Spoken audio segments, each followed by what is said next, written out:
କଳାହାଣ୍ଡିରେ ଅନେକ ପରିବାରଙ୍କର ଦାଦନର ଯନ୍ତ୍ରଣା।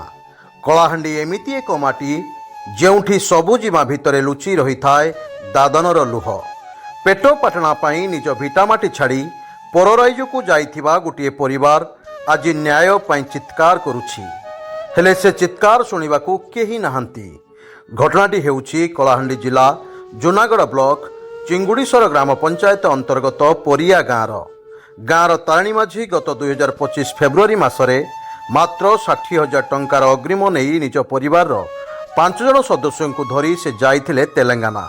ଭାବିଥିଲେ ଇଟା ଗଢ଼ି 2 ପଇସା ରୋଜଗାର କରିବେ, ପରିବାର ପ୍ରତିପୋଷଣ କରିବେ। ହେଲେ ସେ ଜାଣିନଥିଲେ ଯେ ସେହି 60,000 ଟଙ୍କା ତାଙ୍କ ପାଇଁ ଜୀବନ୍ତ କାଳକୋଠରୀ ସାଜିବ। ବିଗତ 16 ମାସ ହେଲା ତାରିଣୀ ଓ ତାଙ୍କ ପରିବାର ସେଠାରେ ବନ୍ଧା ପଡ଼ିଛନ୍ତି। ନା ମିଳୁଛି ମଜୁରୀ, ନା ମିଳୁଛି ପେଟ ପୂରା ଦାନା। କେବଳ ସାମାନ୍ୟ ରାସନ ସାମଗ୍ରୀ ଦେଇ ଦିନରାତି ପଶୁ ଭଳି ଖଟାଉଛି ନିଷ୍ଠୁର ଠିକାଦାର। ଆଉ ଯଦି କେହି କାମ କରିବାକୁ ମନା କଲା କିମ୍ବା କ୍ଳାନ୍ତ ହୋଇ ବସି ପଡ଼ିଲା, ତେବେ ମିଳୁଛି ନିର୍ମମ ମାଡ଼। ବାନ୍ଧିକରି ପିଟୁଛି ସେହି ଅମାନୁଷିକ ଠିକାଦାର।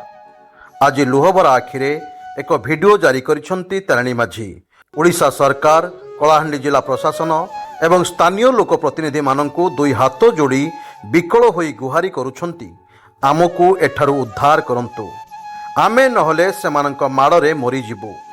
ଆଉ କେତେ ଦିନ ଏମିତି ବନ୍ଧା ପଡ଼ିଥିବୁ? ସତରେ କେତେ ଦିନ ବନ୍ଧା ପଡ଼ିବ ସେହି ମଣିଷ? ପ୍ରଶାସନ ଚେଇଁବ କେବେ?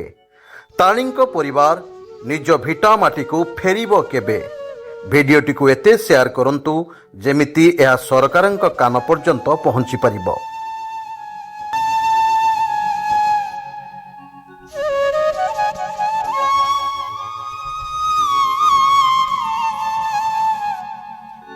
କଳାହାଣ୍ଡିରୁ ରବି ନାରାୟଣ ସିଂଙ୍କ ରିପୋର୍ଟ, ସ୍ୱତନ୍ତ୍ର ଓଡ଼ିଶା ଲାଇଭ୍।